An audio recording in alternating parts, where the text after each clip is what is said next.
কবিতার শিরোনাম বেঁচে থাকার বিমার। কবি রফিকুল ইসলাম প্রিন্স।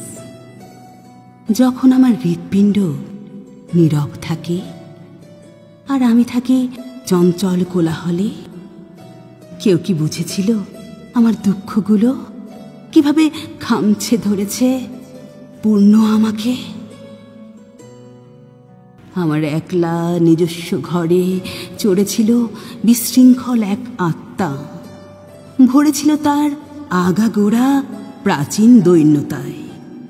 এমন কোনো ঘরে কান রাখে না মানুষের হৃদয়। নীল দুঃখগুলো বাজে নীরবতায়।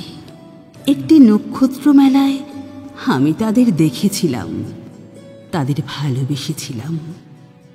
যাদের ভালোবেসেছি এতকাল, পেয়েছিলাম ফিরিস্তার পত্র মাঝরাতের খোয়াবে, যাতে লেখা ছিল আমায় নিয়ে ভাবে না কেউ। একটি আকাশ কিংবা তাদের মাঝে নেই আমি আনমনেও। আমি মৃত হয়ে পড়ে আছি রাজপথে। কেউ এসে আমার পাশে ধরায় আফিম, কেউ তামাকের ধোঁয়া উড়িয়ে গায় বেঁচে থাকার গান। আমি মৃত হয়ে দেখি আরো কতজন মরে পড়ে আছে জনকোলাহলে। কেউ নেয়নি তাদের খোঁজ, আর হয়নি দাফন। জীবিত লাশগুলো নীল হয়ে যায়, দুঃখেরা পাখি হয়ে মগজ খুলে খায়। স্রষ্টার বাঁচিয়ে রাখা সূর্যালোক আর পায় না খুঁজে আমায়, খোঁজে না আমায়।